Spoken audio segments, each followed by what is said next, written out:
Well, hello again and welcome to Get Celebritized. I'm your host, Aurea McGarry, and I come to you every single week giving you stories of hope and inspiration, wonderful guests that help you earn more so you can live more, so you can give back more. And today is one of those very special shows about the giving back more because I love to bring you amazing nonprofit organizations and tell you the stories of how they started, who they're helping, and how they are making the world such a better place. Because if you know me for any length of time, you know my passion is to help as many nonprofits as I can before I take my last breath. And today's guest is not a professional speaker. She is not some entrepreneur that is in business that does podcast television shows every single week and does this, on a dime, no problem. This is what she's doing.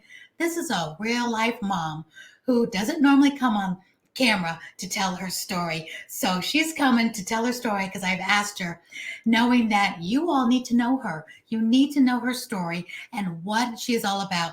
Because Monica is here because she started, she didn't actually start this organization. Someone else did. And you're going to hear about it. But it started when her daughter at 19 years old died. She was diagnosed at 2 years old with brain cancer. And I'm going to let her tell you her story. So please give her a warm welcome as she comes, a mom, a sweet woman, and the nonprofit founder of Jamie's Angels on the Move. Monica, welcome. Hi, Miss Aurea. It is such an honor to be with you today and to be able to speak in regards to my beautiful daughter, Jamie. Thank you so much. My pleasure. My pleasure. I'm so glad to have you here. I met you over at an event at Chateau Elan with Renee Noor, who we all know and love here in the Atlanta area. Yes. Oh my gosh. And you and your team are sitting there at this wonderful booth with the picture of your daughter, Jamie, and it was Jamie's Angels. And I had the privilege of meeting some of the girls that work for you, that volunteer for you. Some of their stories are part of your success story, people you have helped because of this. So before we go into how I met them, more about their story, tell us exactly what Jamie's Angels is and actually who started this nonprofit. Okay. How about I tell you this? Jamie Angels is a nonprofit organization that is involved with the youth with disabilities. Uh, our goal in life is to provide entertainment, to be an outreach for the community for young adults with disabilities, um, to do events. Uh, One day, we would like to have a transitional house for young adults with disabilities where they'll be able to live on their own with a lot of independency. We want them to be able to do as much as they're able to do. We say not focus on the disabilities, but focus on the abilities. And it was an organization that was actually founded by my daughter. Her name is Jamie Marie Knox. And it was, excuse me so much. Let me put this, I wasn't prepared for that part. You're fine. You're fine. Her name was Jamie Marie Knox. She was born in St. Louis, Missouri. At 2 years old, she was diagnosed with a brain tumor called ependymoma. Ependymoma it's a brain tumor that wraps around your brainstem, and it was a rare cancer at that time. And so we took her second birthday. I'm going to be honest, you guys, I was trying to take off work anyway. So I was like, okay, let me take Jamie to the doctor because my mom keeps saying Jamie is falling. So I was like, okay, God, let me just find out what's going on. Not never thinking that it was a tumor. What was the symptom you were looking at? I couldn't hear you. Why Oh, were you okay. taking to the doctor? What So made you Jamie's, be alert of that? I apologize. No, no, no, Jamie no. was I heard it. falling. She was falling a lot and Okay. crying a lot. Okay. And when I would take her to the doctor, they always told me it was an ear infection. Mm. And so on her second birthday, I had these brand new tennis shoes I wanted her to put on. I wanted her to look fab and us hang out. So I was like, I worked at the hospital. I was like, we're going to take off today. I'm going to take her to the doctor and then we're going to hang out. Unfortunately, when we went to the doctor, we told them about the falling and stuff because my mom was real adamant about that. And so when we got to the doctor, I explained it to the doctors. They take a couple of scans. They asked us to go have lunch. And when we came back, we found out that she had two brain tumors as large as two golf balls in her brain. And I was like, whoa. And it was an emergency that we get to surgery. She had a fluid in her brain as well, and they found out that the tumor was called a ependymoma. Um, I had never heard of it before. I Mhm. used to be a smoker, so I thought that that might have been. And they was like, "No, ma'am, it doesn't come from being a smoker." I was so glad of that because that would have killed me, to be honest with Oh, you. yeah. Uh, but to find out that it was a brain tumor, she was at Cardinal Glen Hospital in St. Louis, Missouri, which I truly love that hospital. Um, Mm. Great Did you go hospital. into surgery that same day? Yes, Wow. So you yes, weren't it expecting was. that. No, I actually was expecting like some ear infection medicine and we could Mm-hmm. go and hang out the rest of the day and have a doctor statement, but it was totally different.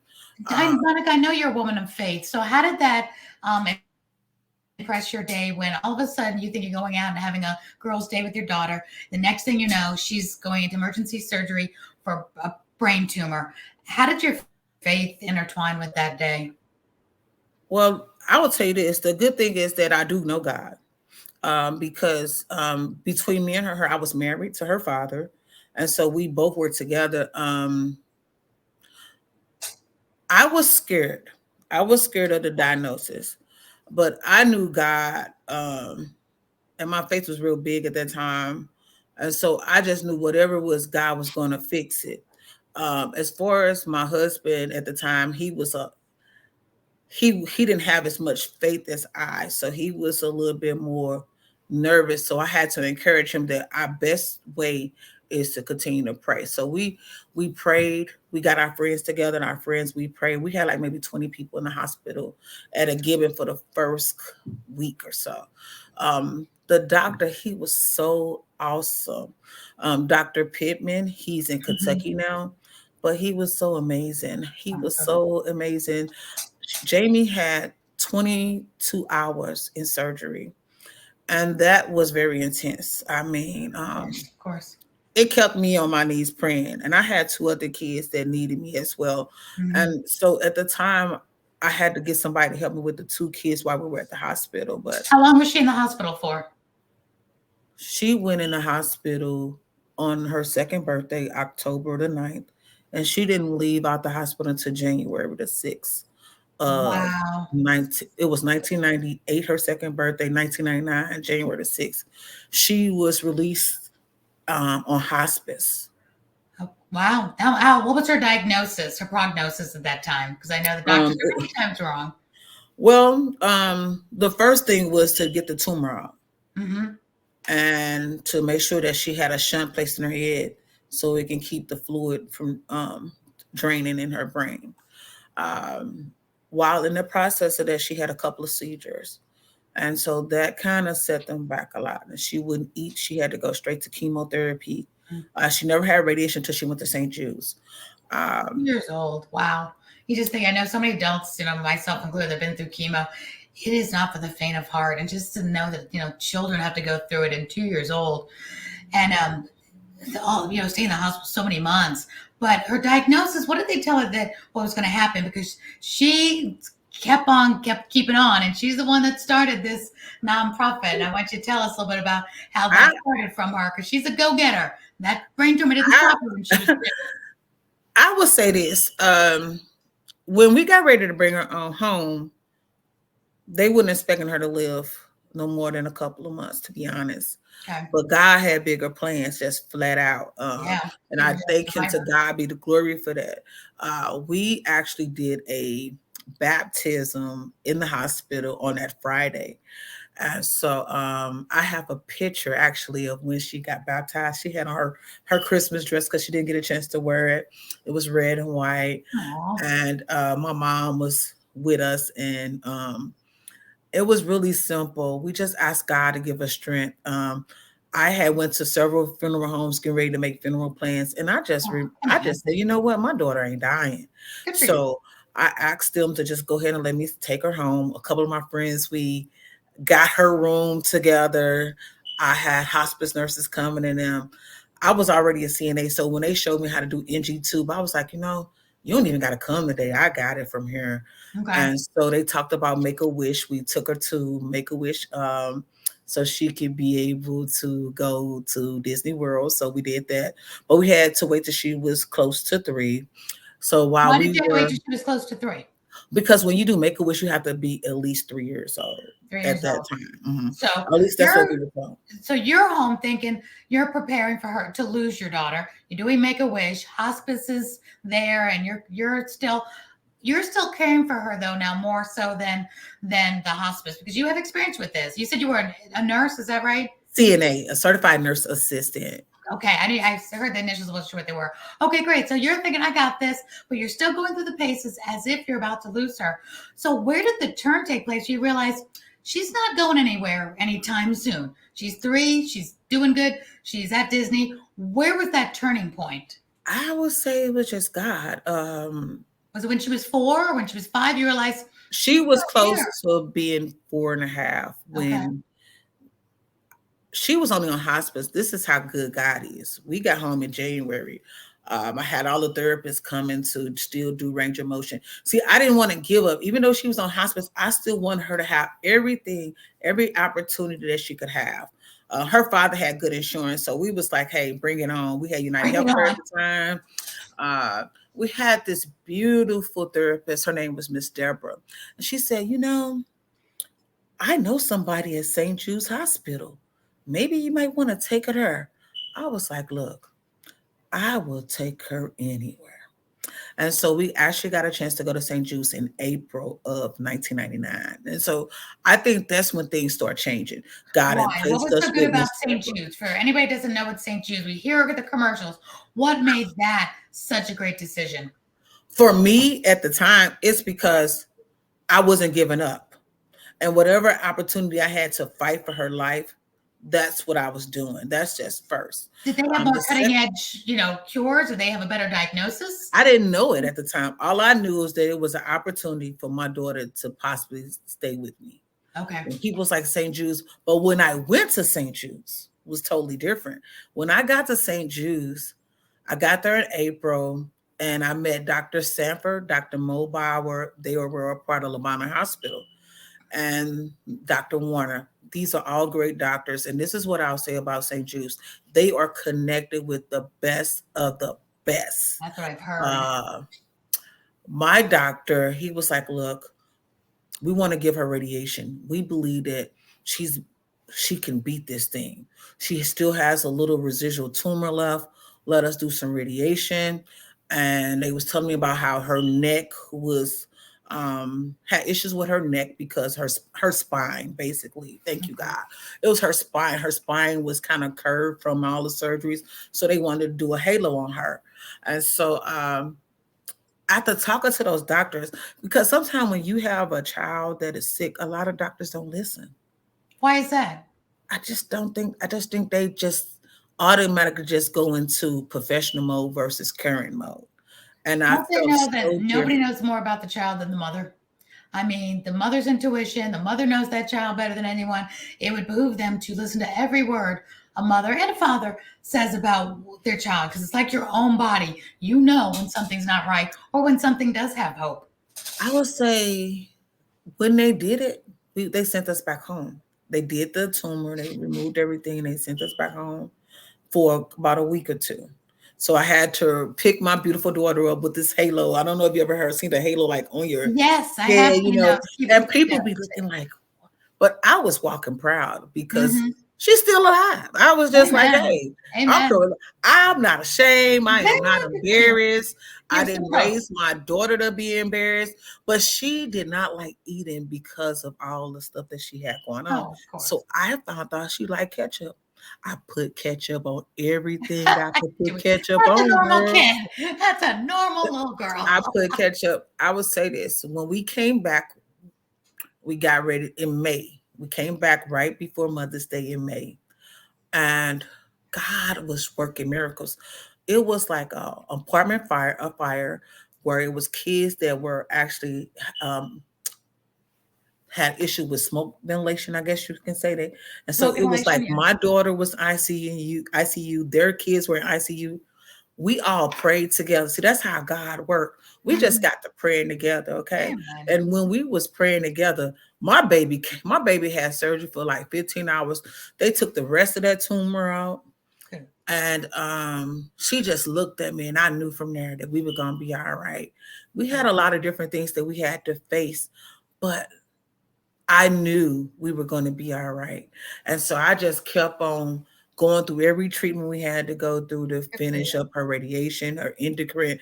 Because when you have a child that's disabled or have cancer, they have a lot of different things that they have to do to kind of get their bodies back together. Right. So she had a lot of different delays, Mhm. but her personality was not delayed. Aw. Her attitude, Miss Pritzy, Oh my gosh, must he have been just was beside really yourself. beautiful. We stayed with St. Jude's for a couple of years where we met Shaquita Taylor, and that's who you actually met. She was actually the Okay, she registration was lady there. at the Okay. desk when I first went to St. Jude's. So she became my sister. She's actually one of our board members at Jamie Angels. I love it. So Well, we've been that brings us right to, I want to fast forward, so I don't want to run out of time. sure. Talk to us. How did Jamie's Angel start? Because you have this beautiful, sweet little baby girl daughter. She went through something we don't wish upon any baby, any child of in any way, and she's making it through. She's recovering. I see now where this passion to help the disabled comes along. You as a nurse's assistant, you were caring for your daughter. I see how this would all develop. So take us to the day when Jamie's Angels is birthed. I really want people to know about Jamie's Angels so they can help you. Okay, no problem. So I became a car saleswoman here in Atlanta. And me and Jamie, we decided that, well, we first decided we was coming to Atlanta. We came to Atlanta, it was like, we moving here. I'm like, yeah, Jamie, we gonna move How her. old was So she? We're she moving. was How old? actually 16 when we moved, going on Teenager. She 17. made it to teenager. Oh my gosh. Yes. So we moved here. Well, she was 16. She had a 16th birthday here. So she was actually doing well. She had actually beat the odds. She had already beat the odds because Yeah. she had passed 5. They didn't think she was going to make it to 5. So you look at a person that was diagnosed at 2 years old. Sure, she is 15, right? Then she come on saying, "Mama," I want to speak in her voice because she used to drive me, "Mama, I want to do something because I want to be a daycare provider. I want to own a daycare." I used to be like, "Girl, you're not ready to own no daycare." She like, "Mama, I want to work, Mama." And people who know her know that that's just her attitude. So first, Jamie got a job first. So Jamie started For working at her. Burlington, you guys. She was really like the little girl that catch her Uber to work. Okay, like here I am at work, and she like, I ain't finna be late. So she was totally functional, no disability. After that, she just No, she moving. had disabilities, but she was still determined. See, just because you have a disability don't mean that you Mhm. can't use the abilities that you have to be functional. She Absolutely. showed me Inspire the that. audience. What was she in a wheelchair? Was she quick? Tell us a little bit about that because I want to give everybody hope that Jamie can do this. And look at her going out to work. I'm thinking she's just perfectly fine. Tell me about what kind of Girl, she stopped her. was finding her own ways, I tell you. Of course. But when we got through dealing with cancer, Jamie had one leg longer than the other. She had growth deficiency. So she was not able to really grow a lot. And a lot of people wanted me to do things their way, but I had to always consider what Jamie wanted, not what I wanted, not what the doctors wanted. Because if she was I never knew if she was going to stay or never or leave me. So I always did what was best for her. Not what I didn't always do what the doctor suggested me to do. She didn't want to do the endocrine shots no more. I said, "Well, you don't want to do them." She's like, "No, Mama, I just What is want to." that? It's endocrine shots where they shoot you. You take a needle every day to grow. She was just like, she don't want to do that anymore. Oh, okay. She wants to just be able to live her life the best way possible, and that's where she was Okay. at. Good for That's where her. I was at with her. She Uh, sounds so strong and so amazing. Oh my gosh. All right. So I she goes to mean, work. She's she goes to work. determined. She was in Now what school. She happened? would go to work. She worked at. She actually got the job through her school. So Okay. she was going to Adapt PA out in Swanee, here in Georgia, and she was like, "Mama, I want you to take me to Berlin because this lady told me I can go and work with her." I was like, "I'm gonna be honest, you guys. I knew that Jamie wanted to do some things, but I also was kind of a little scared. I didn't want to push her too much, but she wanted it to be pushed. She had vision, she had goals, she had been wanting to do everything that she wanted to braid hair. She had all these things that she wanted to do. She was an auntie. She wanted to be like her little mama. She just had all these things with her. So I just said, you know what? I'm going to take you to the interview. I couldn't believe that she got her own interview. It wasn't from me. It wasn't from the school, even though she went to the school. She just talked to the owners, the managers one day. And so for her to go and get that job, you're talking about a mama that You walking should be so around proud. Burlington, waiting on her to come out the interview, and they paged me. I'm all like, okay, I'm not thinking that she really got the job, to be honest, right? She You knew messed she'd me up. get it. I didn't know what to think because I was real protective. I was like, I want her to jump out there, but then I don't want her to jump too far. Normal. And Totally normal. so when I tell you, Miss Aurea, when I tell you how she was like, Mama, I got the job, I cried. When she showed me that she could do anything, that's when Jamie Angels started coming up to fruition. Okay. Because she says she don't want to be limited. And she showed me that. And she said, Mama, can you call somebody to help me start my own nonprofit? I was like, what do you know about? I had no idea about a nonprofit. I really didn't know how it works. So I called a lady named Miss Valerie Williams, and she was running a nursing home in Norcross. And so she met with me one day because I was selling cars, but I used to also be a collector. And so they wanted me to be a manager, but I wanted to get out of collections and go into sales. So she goes from, she's working in Burlington. How long did she work there? And then she gets the idea to start a nonprofit. How did those two things correlate? I was already working. So I was already working at the dealership. Right. So when she got the job, she was already like maybe the next 2 weeks talking about the nonprofit. So I just called the lady, had them meet at the dealership one day, and they started the process of doing a nonprofit. And what did she want the nonprofit she started it? I believe she started her job, I want to say at the end of February. She started the nonprofit in March of 2016. We were waiting on the licenses and stuff. They had came in, I want to say April, end of May. So we got approved to do the nonprofit. It was me, her, and Shaquita that was on the board. Right. And so her first event was going to be August the 21st at Lenore Church Park. And we was doing a back to school because Jamie had already been with the Children Cancer Society doing nonprofit work for them. That's where she really got it from. And she also did Leaps of Love, which is a non-organization that is in Illinois with Tracy. So we have already like volunteered and helped different organizations. So she just wanted to do her own. So that's good to know. So she was like, well, as a little girl, as 15, 16, she'd already worked for nonprofits.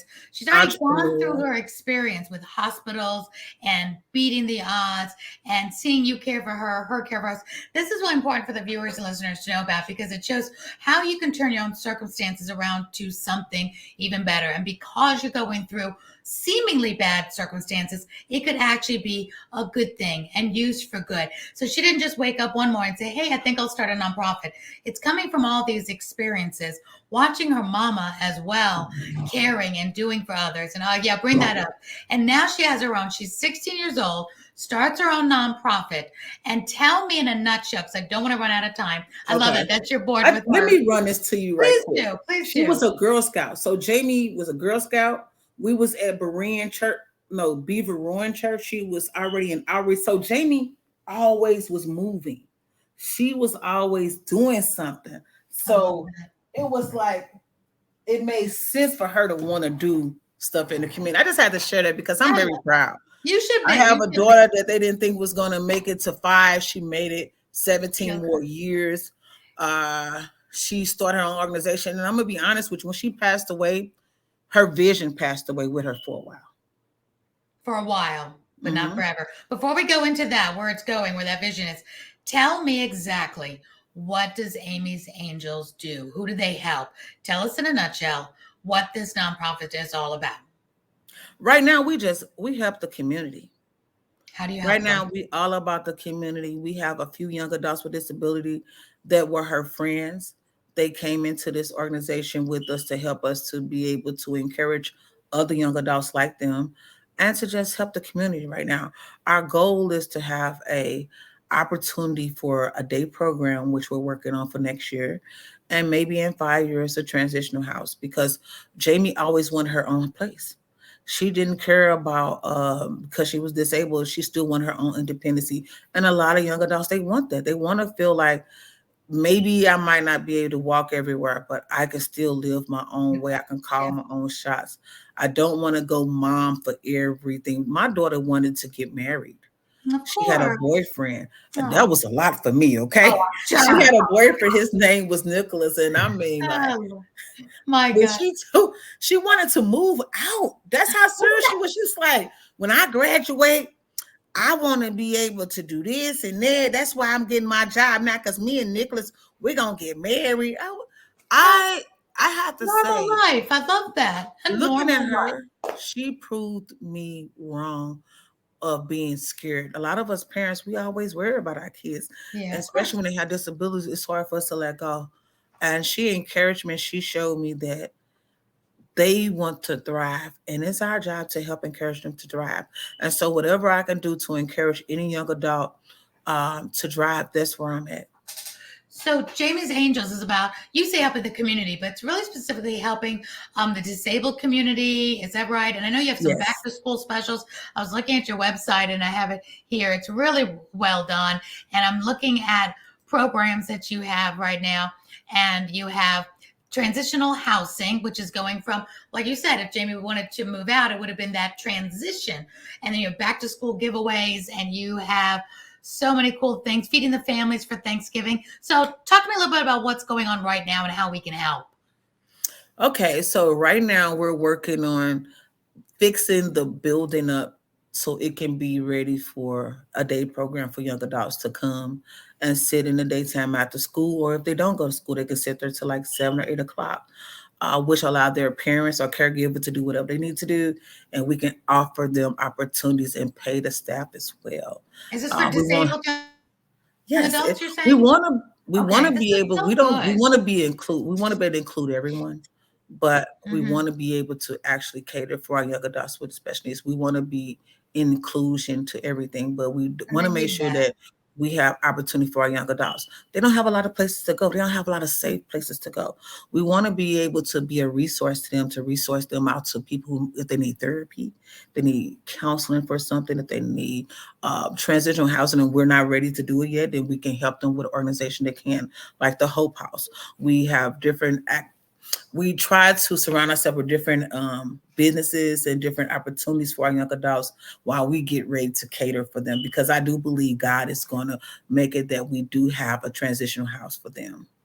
Absolutely. And what was, going back to Jamie, when she opened this up and you got, you first, she got her first board member, she wanted this transitional housing. Not only did she want to move out, she wanted to help others do the same thing. So she wasn't just trying to live Mhm. her own normal life. She wanted to help others have the same normal life no matter what their disability. So what was her ultimate goal and dream for this Activities. activity? Jamie, like when you look at schools, right? You got the kids that's going to the football games, right? And some young adults can't go to the football game because they don't have somebody that can take them. If the Right. parents are working, and it's hard to just trust your kids to go and say you go out there. But if you have some people that are advocating together and they're all able to go, that's why we have a bus. So if they want to go to an activity, we Nice. could just all get them together, get a couple of volunteers, and we take them to where they want to go. They want to go to the mall. One of my things is I used to take, as we're growing in Georgia, as I'm learning my daughter while she in high school, I'm taking 4 kids, 2 of them in wheelchairs, one in a walker. We we like getting them in the car, taking them to the mall. And one of the biggest things was dropping them off at the mall and teaching them how to be able to meet you at the right point. Wow. Letting them go to the mall, let them go to the movies. Those things that young adults want to do. And it's so hard for parents to be Mhm. able to relax while they do that. That's why we're so important, because Oh we want to gosh. be your helpmate to those things. We want to be able to provide the show to your children. We want to be able to, if they want to go, listen, to be honest, kids like to party. Young Yeah, adults want to go to the party too, but they sure. might not have anybody to go with them. So me and a couple of my partners, we're thinking about doing a respite where we could actually bring the party to them or take them to the parties ourselves, because See, normally we people don't think know about this. This is we so want them good. to have fun. I mean, what, why, just because I have a disability, why should I not be able to do some of the things that everybody else do? And that's what Jamie showed me, I that love we it. can do anything. First of all, we got to believe. We Oh, got to believe that we can do it, because like I know, when it comes to God, if you don't believe it, it ain't so. My daughter showed me that. I'm gonna drop her to this to her prom. I dropped her off at the prom. Do you know how scary that is? yes. But when After she you know, came back and she looking like a doll, I was like, girl, you go. Her hair. Our young adults do not limit it. Our young adults with disabilities. Just don't limit them Monica, because they want to look good. yes, they My do. daughter got the hair weave, baby. We like a little hair weave to stand ourselves. Absolutely, they deserve everything everybody else gets. And you know what's so interesting as you're talking, I'm realizing, unless you've been through it, we all are going through stuff. We all go through Mm-hmm. different things. And if we can utilize that to help others going through that, like I can't, I wouldn't have come up with this in my life, what I've been through, because I haven't experienced what you've experienced. But you experienced this, you and Jamie, so you're able to help others. And I never thought about this, because you see buses that help the disabled, whether you need a wheelchair or a walk or whatever, take him to doctor's appointments, take him to the medical facility, taking him to eat. But you don't think about, how about to the mall? How about to a party? How about to the Fox Theater? How about to live the real whole life? It's not just about getting them to their doctor's appointments or to school, which is all well and good. But what about that fun, full life? What about to their wedding, to their Woo! honeymoon, to all of that? Good for you. That is Listen, amazing. I have to share this with you guys. On my daughter's 25th birthday, I took 4 young adults to St. Louis. To They where? got a chance to St. Louis. They were all Oh, St. adults. Louis. You're Yes. looking at 22-year-old young adults with disability, 23, 24. And I took like 5 beautiful women to help me. And when I tell you, we went to the cemetery, we did a party in my friend. I made it like a little theme of a party in the backyard in St. Louis. I took them to the casino too. I gotta admit, I let them do it. And I gave each one of them $20 and let them just like, they were so happy because they Wow. got away from their moms and they got a chance to be adults because they are adults. Right. And that was the thing. I didn't take minors, you guys. I took Well, of adults, course. okay? Don't panic. I just took all adults These and I are had not a ball with 16-year-olds. them. Right. We I didn't love do it. no drinking. Oh, good. But what I want to get to is that they felt so alive. And I got pictures. They Get got their mind off their pictures. troubles, their mind off their disability. They can just be normal, which they are. Do normal fun things. I'll say they just have let them be them. Let them Mhm. talk to you.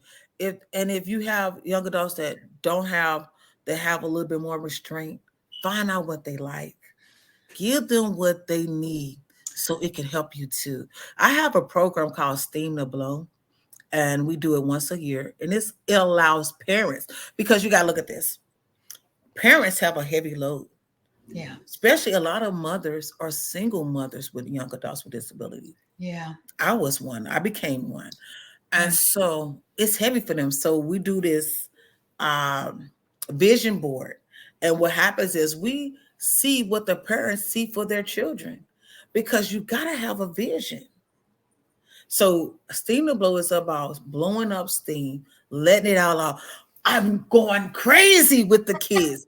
I need help. I need a parent to be able to talk to when I'm going through. How do I do this? How Takes do the I get village. guardianship going on? We give them all this information, and now next year we're doing the young adult steam to blow, so the young adults can blow the steam on how they feel.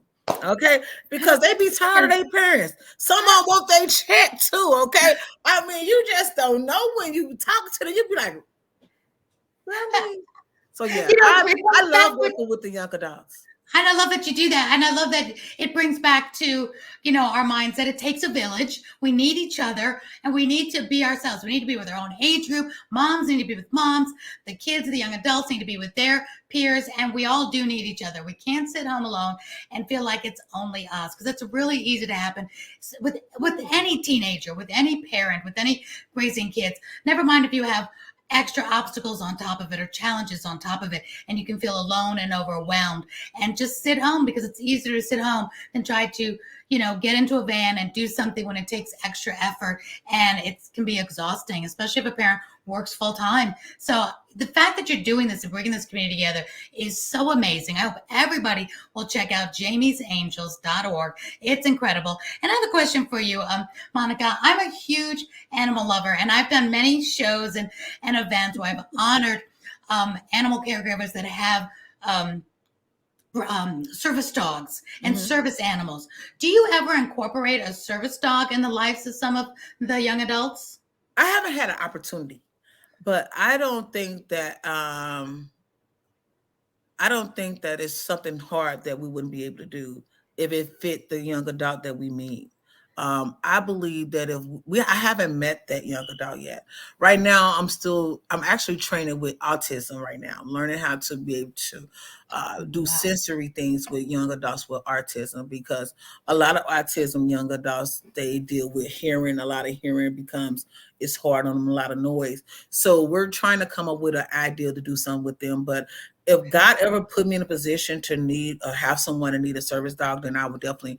Our job is to make a resource. So if I don't know it, I can contact you or someone that may know how to help me to pair that young adult with a service dog.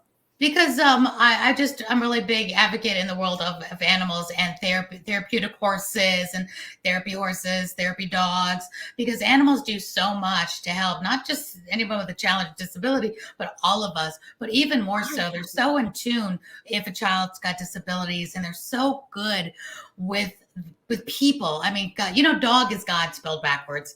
Yeah, I just feel like it's such a gift to humanity, a dog, and no other animal does what a dog does. And I love horses and possums and kangaroos and the whole 9 yards, but a dog really is the only animal that can be your best friend, can find the lost, dead or alive, can sniff out cancer, can learn different things, can do tasks. I mean, of course, monkeys do a lot as well, but those dogs have senses. They can sniff out whether a human is going to have a seizure or an attack or an epileptic seizure. They are just made to help humans in a bigger fashion than any other animal I've ever known or heard about. And I just always want to introduce dogs or service dogs to anyone that could maybe add that to their resources if it helps in any way.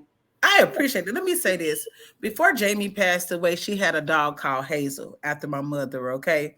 Now, I wasn't a dog lover. I'll be real, right? I don't like cats, dogs, But watching Jamie love her dog, take her dog to the groomer. She was at PetSmart. She had I was like, is that serious for the dog? But when I lost Jamie, this is one of the things I really, speaking of dogs, was that I gave the dog to the neighbor. At the time, I was so lost by losing her that I wasn't keeping up with the dog, and it wasn't fair to the dog, and it wasn't fair. And it was this little family down the street kept on stealing the dog anyway. I was like, you know what, y'all can have her, okay? And right now, today, I have a dog, a teacup poodle, and I never think that I love a dog like I love it. And it made me regret sometimes giving her dog away. Oh, that family needed a man. It happened for a reason. Yeah, but I also, now I'm ready. I'm able to love the dog. I think about Jamie all the time because she just loved people, dogs. She loved everybody. And so I have a dog. He's outside right now, but because I didn't want him running around while we're talking. I've got 4 dogs running around. It's okay. Girl, they be a lot, okay? Mine just went to the doctor yesterday. Oh, that'd be great. He's 4 months old. Well, I'm glad. I'm in love with him. His name is Okay. Trophy Nichols, after my husband. Okay, so I love his it. last name after my husband. I just got remarried. Well, Uh, congratulations, thank congratulations. you. And I love the name of your nonprofit, Jamie's Angels. And Jamie is your angel, and she's looking down on you right now. So as we close up and come to our final thoughts, I want to give you this time. Tell us what you think Jamie would want us to know right now, from heaven looking down on us, saying, here's what she would want to know, because you know her better than anyone.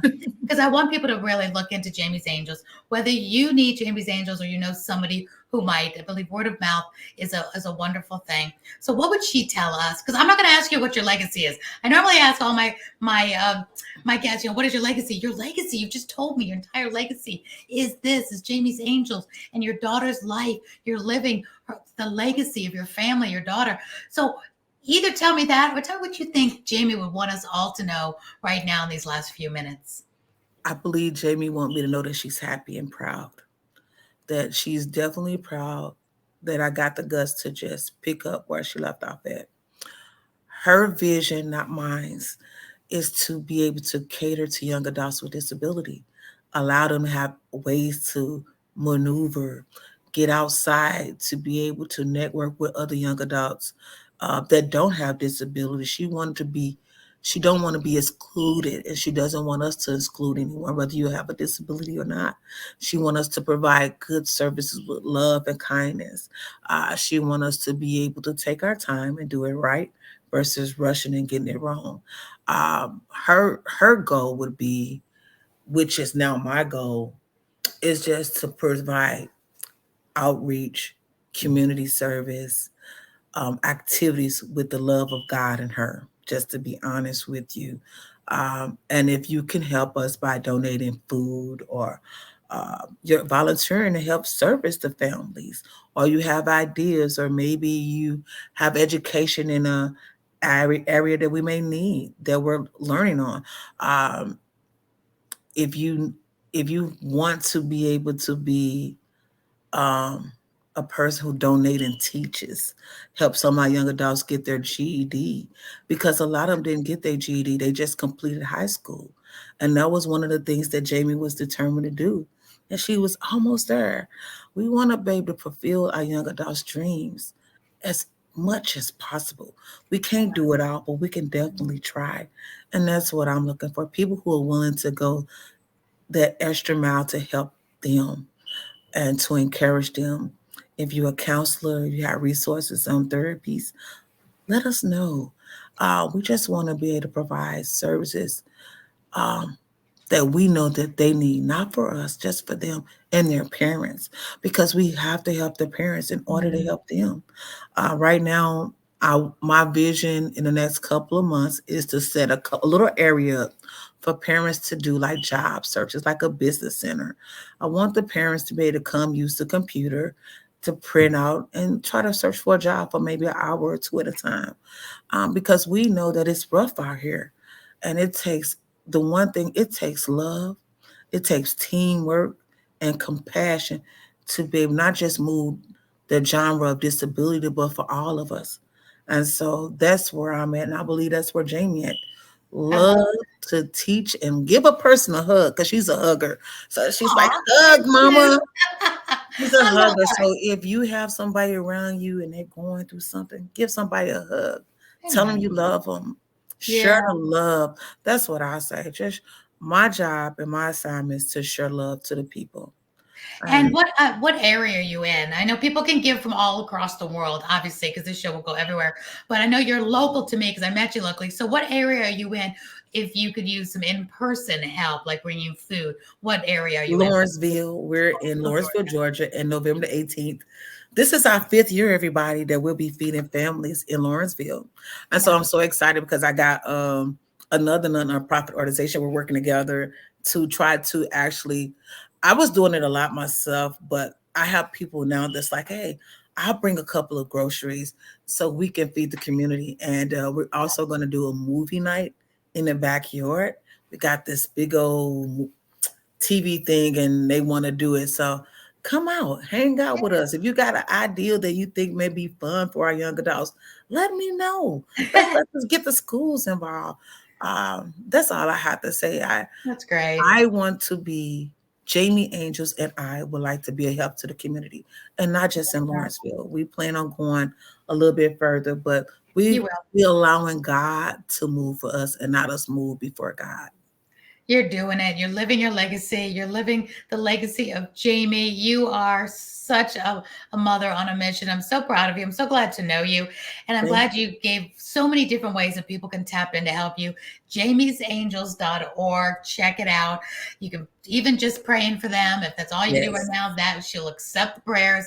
And I love Woo. what you said, if you've got service, to give service. It's not always about the money. It's not always about, No. you can't donate, but you have a service. And now with things being online, even counselors and tutors to help with GDs could be anywhere and could tutor via Zoom online. So check her out. Monica, it was such an honor and pleasure to meet you. We've only just begun. I want to help you even more. And my friends are your friends. Whoever I know, that I need to connect you with, I will. This is just the beginning. Because when I met you at that table, y'all just grabbed my heart. I love Jamie's story. Her life has such meaning and will live on for eternity. It may be seemingly short in human years, but in God's big purpose, it's still going. It did not stop. But Oh my thanks God. to a love of a good mom, that is you. Thank you so much. I want to say thank you so much. Uh, I lost Jamie, but I didn't lose her love, her heart, her vision. And God blessed me with a granddaughter a year after her death that acts just like her. So it's like, I'm so grateful. Don't be sad for me. When you look at my eyes, it is sad sometimes. I miss her. Of course. But the job that God has gave me, He had a call on my life long ago, and I just wasn't ready. And so, however God choose to use me for my daughter's legacy, that's what I'm going to do. And so, just thank you guys for this opportunity. May God bless you. If you have a mother that's going through, tell her to give me a call. We can go have coffee, and we can also go have lunch. I'm always willing to talk to moms. She So. means it too. You mean it too. Yeah. They just started I'm a dating. foodie. So Okay. moms, if you're going through a lot and you just need somebody to blow off some steam, give me a call at Jamie Angels. I'm more than here for you.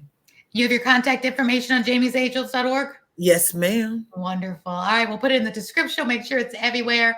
Monica, thank you so much for being here with us. What a beautiful story. You absolutely are what makes the world a better place and makes the world go round.